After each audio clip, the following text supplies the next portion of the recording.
waktu. Bismillahirrahmanirrahim. Assalamualaikum warahmatullahi wabarakatuh. Waalaikumsalam warahmatullahi wabarakatuh. Innal hamdalillah nahmaduhu wa nasta'inuhu wa nastaghfiruh wa na'udzu billahi min syururi anfusina wa min sayyiati a'malina. May yahdihillahu fala mudhillalah wa may yudlil fala hadiyalah. Asyhadu an la ilaha illallah wa asyhadu anna Muhammadan abduhu wa rasuluh la nabiyya ba'da. Qala Allah Ta'ala fil Qur'anil Karim, a'udzu billahi minasyaitonir rajim. Qala allazina kafaru la tasma'u li hadzal Qur'an walghaw fihi la'allakum taghlibun.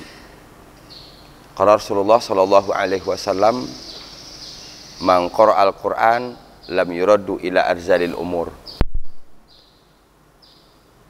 Puji syukur kita panjatkan kehadirat Allah, nikmat iman, nikmat sehat, nikmat istiqomah, nikmat kesempatan. Semoga kita dicatat oleh Allah sebagai hamba Allah yang pandai bersyukur. Dan kita berharap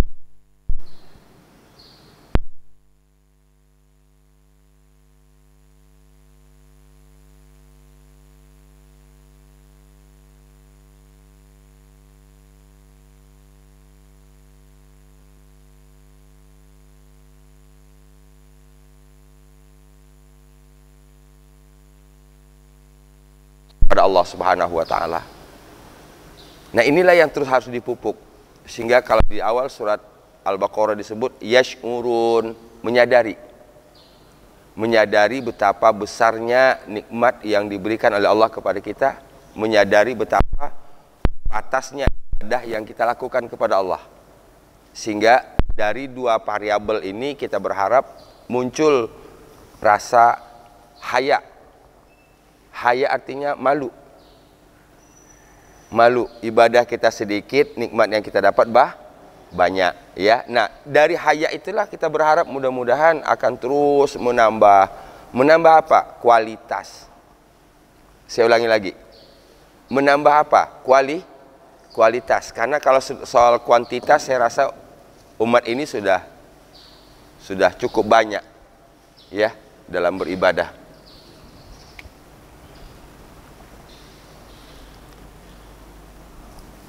Sholat, kita sudah sholat, tinggal lagi sekarang bagaimana kita tingkatkan kualitas sholat. Baca Quran, kita sudah baca Quran, bagaimana kualitas bacaan Quran kita menjadi lebih baik. Zikir, kita sudah berzikir. Kembali lagi, berusaha untuk meningkatkan kualitas zikir.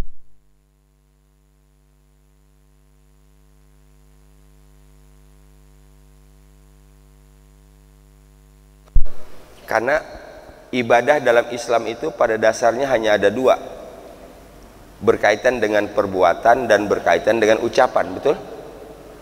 Ibadah itu hanya ada dua, ucapan dan perbuatan. Nah, sementara ucapan itu kebanyakan pakai bahasa Arab. Dalam sholat kan banyakan surat Al-Fatihah dan surat. Gerakan cuma sedikit. Nah, berarti untuk memaksimalkan ibadah, maksimalkan pemahaman terhadap bahasa Arab, pemahaman terhadap Al-Quran. Mudah-mudahan ini akan berdampak kepada bertambah khusyuknya kita sholat, ya. Kita buka dengan basmalah.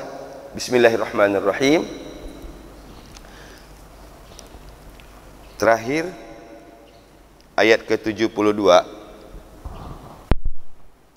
Ayat ke-72 itu qalu nafkidu su'al malik man jaa bihi himlu ba'ir wa ana bihi za'im. Sampai situ ya. Gitu. Balasan istana bagi siapa saja yang menemukan ba'ir. Apa kemarin ba'ir? Ya. Ba'ir itu alat menakar, alat, atau yang kedua disebut seperti piala. Ayat ke-73. Bismillahirrahmanirrahim. Qalu tallahi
Qalu, mereka menjawab.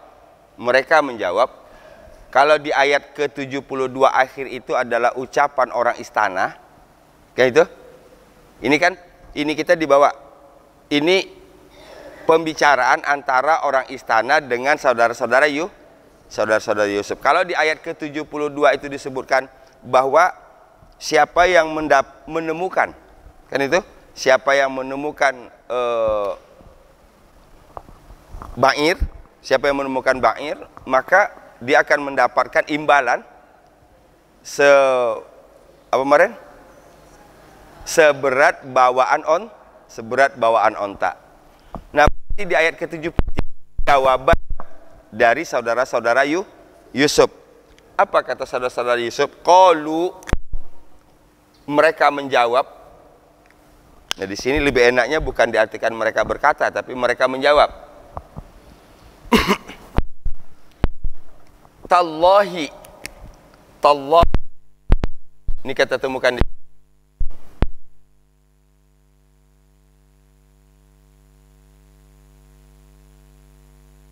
Allah.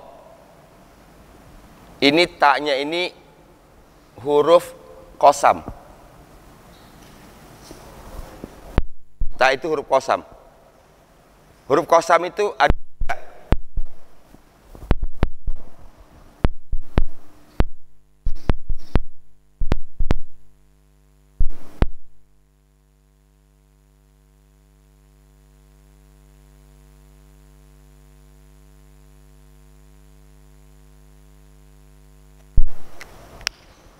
Jadi harful qasam, huruf sumpah. Dalam Islam ada 3. Wa, bi, ta.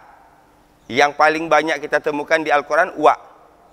Wal asri, wal fajri, wal laili, wasyamsi, wal duhaha. Wa. Jadi kalau kita bersumpah, kalau di Al-Quran itu kan Allah yang bersumpah.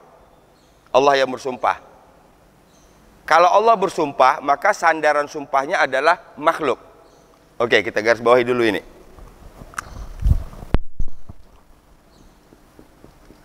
Allah bersumpah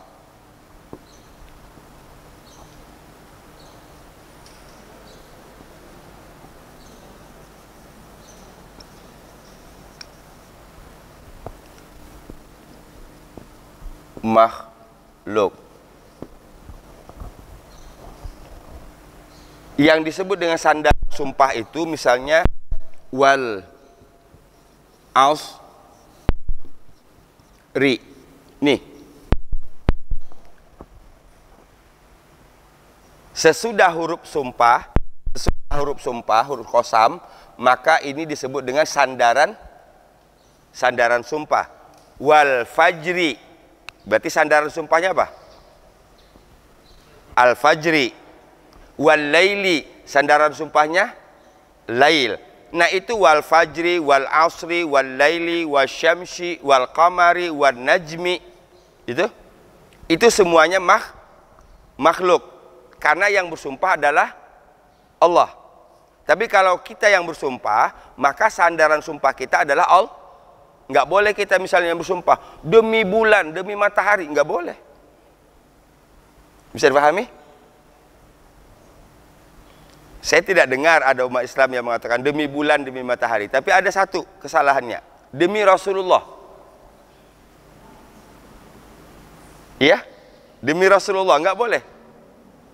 Yang boleh cuma satu, wallahi, billahi, tallahi.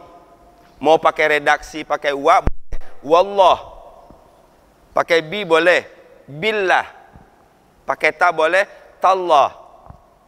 Atau kalau bahasa kita demi Allah. Ini ketiga-tiganya diartikan dengan demi.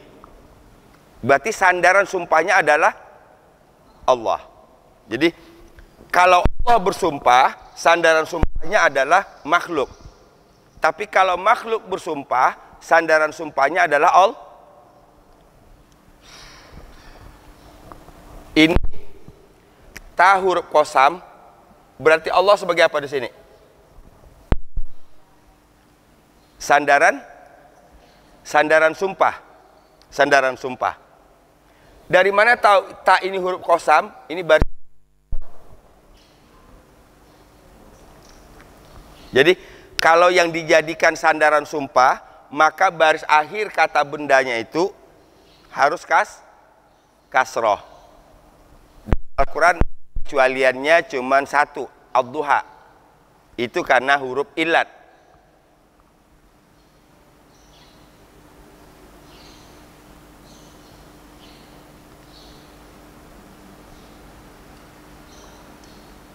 Apa cepetan?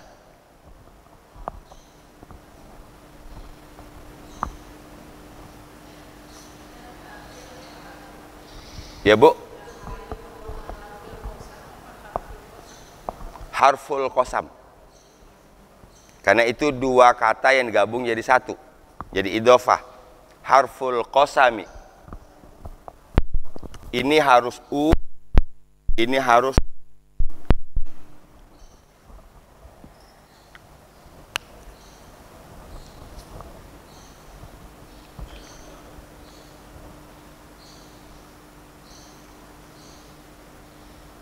Jadi ada berapa huruf sumpah? 3. Apa aja? Wa, bi, ta. Wallahi, ketiga-tiganya harus disandarkan kepada Allah. Wallahi, billahi, tallahi. Dan Allahnya harus baris kasroh. Baris kasroh. Yuk. Qalu, mereka menjawab. Siapa mereka?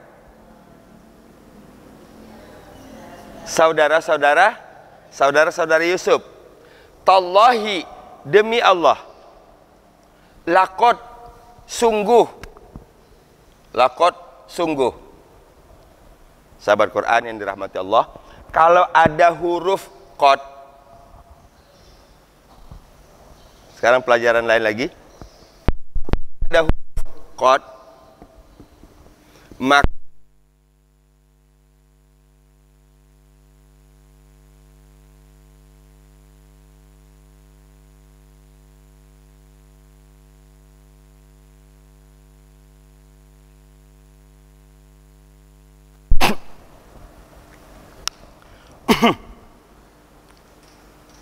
tadi sudah dapat huruf qasam.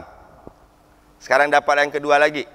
Kalau kita temukan kata-kata qad atau huruf qad, huruf taukid itu, maka sesudahnya pasti kata kerja bentuk lampau atau bahasa Arabnya fi'il madhi. Coba kalau baca Quran ngehin.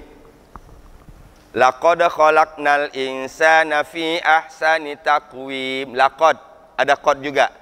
Oh, berarti khalaqna adalah kata kerja bentuk lampau.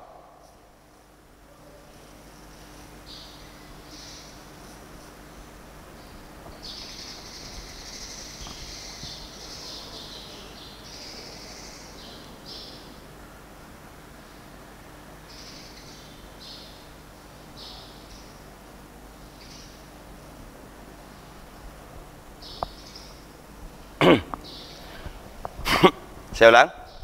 Laqad, sungguh, alimtum. Alimtum. Tum apa artinya tum?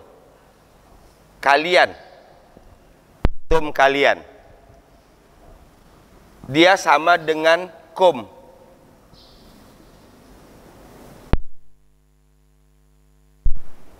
Kum kalian juga kan? Apa bedanya?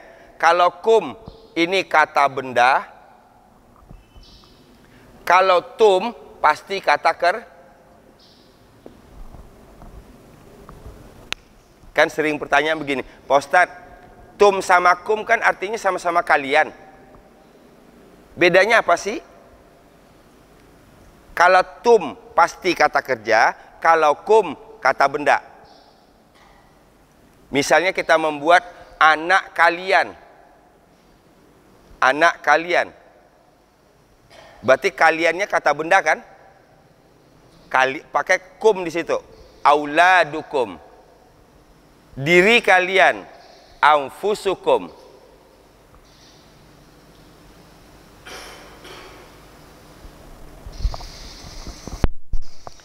Sederhana saja. Ini abadtum.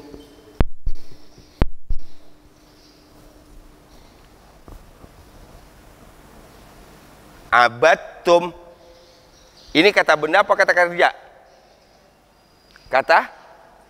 Udah dapat dulu kita. Kata kerja, tahu dari mana? Tum. Kalau kata benda nggak mungkin tum, pasti kum.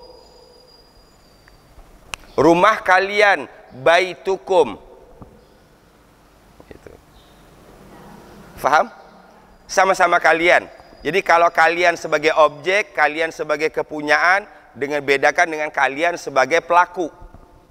Kalian membaca Al-Quran. Kalian menolong. Berarti kaliannya sebagai kata kerja atau kata benda? Kata kerja. Kalian menolong, kalian membaca. Dua sudah. Pertama tadi qad. Kalau ada qad, pasti sesudahnya kata kerja bentuk lampau. Kedua, kalau ada tum, apa bedanya dengan kum? Kalau tum kata kerja, kum kata selesai, dah dua. Tiga dengan sumpah tadi. Ya Pak. Billahi. Billahi. Kalau ini kan Allah. Kalau billahi,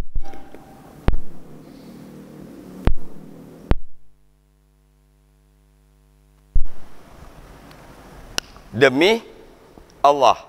Demi Allah.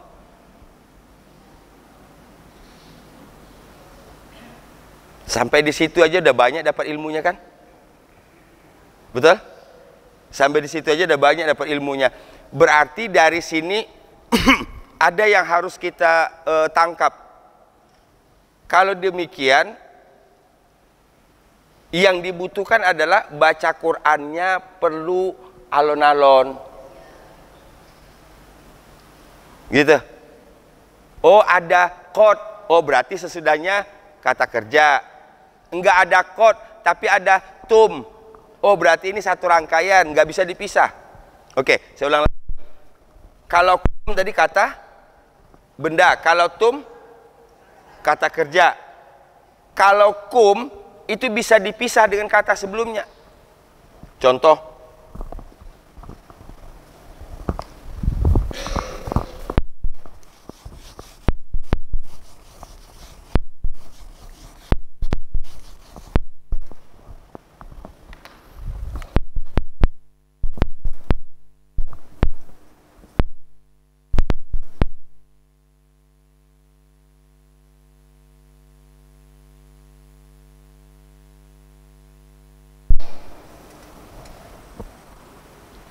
ini boleh dipisah. Ya. Ini boleh dipreteli ini. Autukum satu.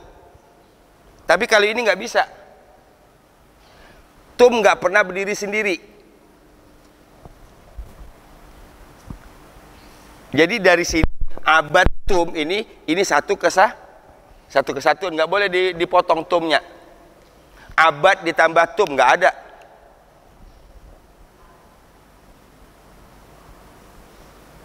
Atau misalnya lagi qataltum dalam Quran. Qataltum. Tumnya dipisah dengan qatal, nggak bisa. Ini satu kesatuan. Jelas bedanya? Berarti sudah dua nih bedanya. Yuk kita mantapkan dulu. Beda tum sama kum. Kalau tum kata kerja, satu. Kedua, dia tidak bisa dipisah.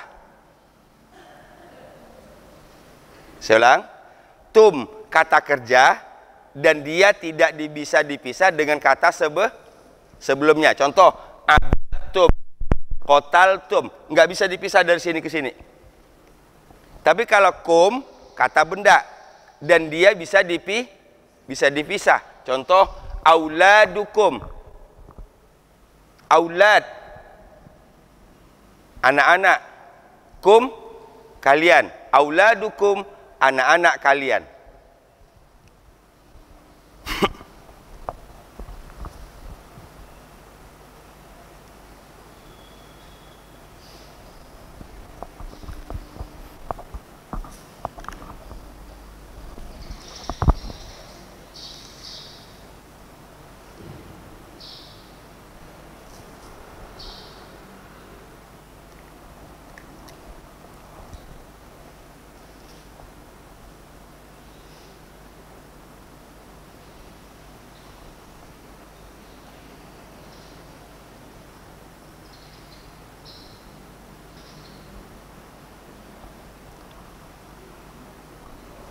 Ya, coba kita praktik dulu.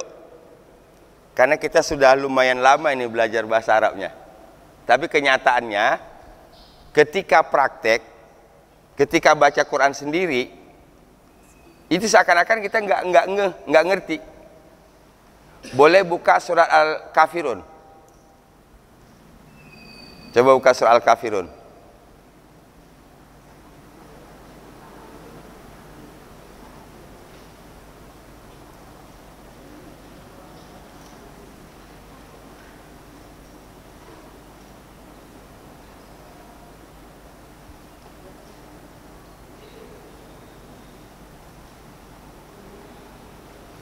Lakum dinukum, ya kan?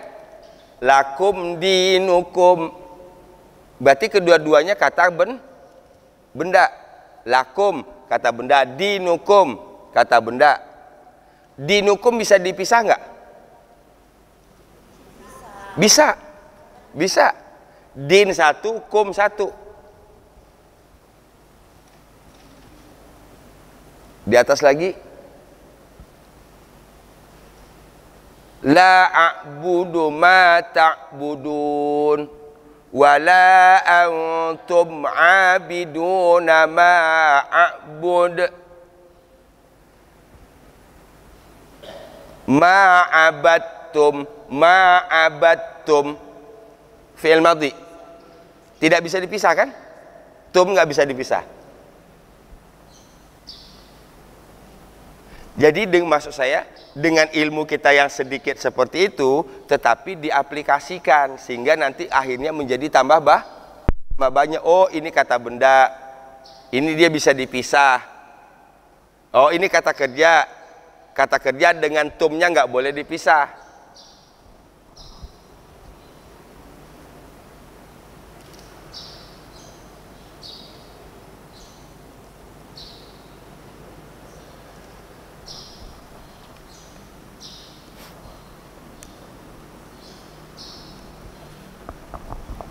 Balik lagi. Qalu, yuk terjemahkan. Qalu, mereka menjawab. Siapa tadi mereka? Saudara-saudari Yusuf. Tallahi, demi Allah. Tallahi, demi Allah. Laqad, sungguh. Alimtum, kalian mengetahui. Oke.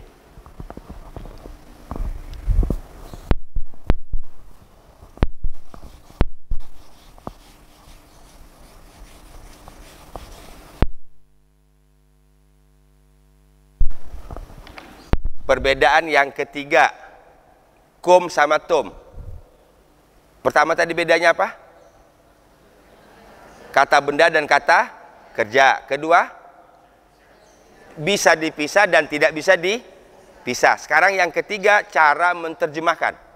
Saya tulis dulu. Ini anak-anak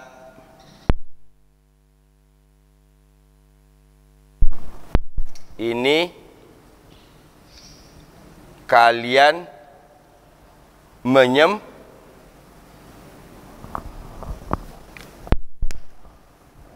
terlihat nggak posisi kaliannya?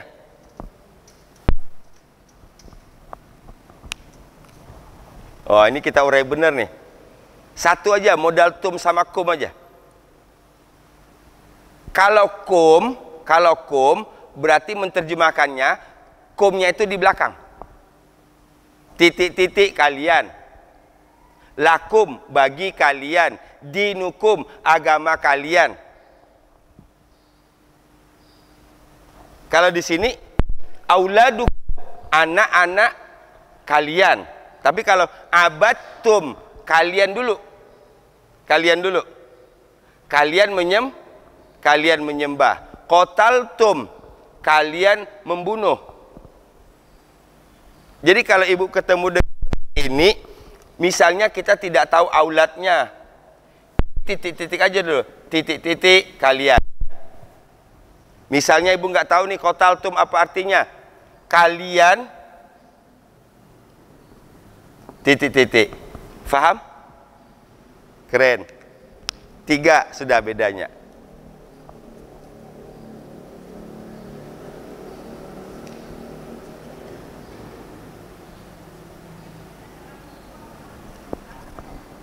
Gimana? Nah itu lupa karena jarang praktek.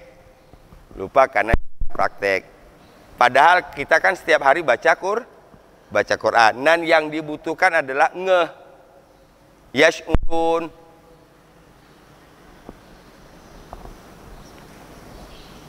Berarti alimtum. Kaliannya di depan apa di belakang menerjemahkannya? Di depan, kalian dulu. Kalian mengetahui. Kalian mengetahui. Laqad sungguh alimtum. Kalian mengetahui. Ma. Tidak. Di sini ma-nya diartikan dengan tidak. Ma ada apa-apa yang. Ma bisa berarti tidak. Ma bisa berarti apa? Next kita bahas. Hari ini saya nggak bahas ini dulu. Saya fokus kepada tum dan kum saja dulu. Biar masuk. Berarti materi pelajaran kita sudah 2. Tadi huruf qasam. Ya. Kedua, kum dan tum. Majikna. Jikna. Ini kata ja'ah.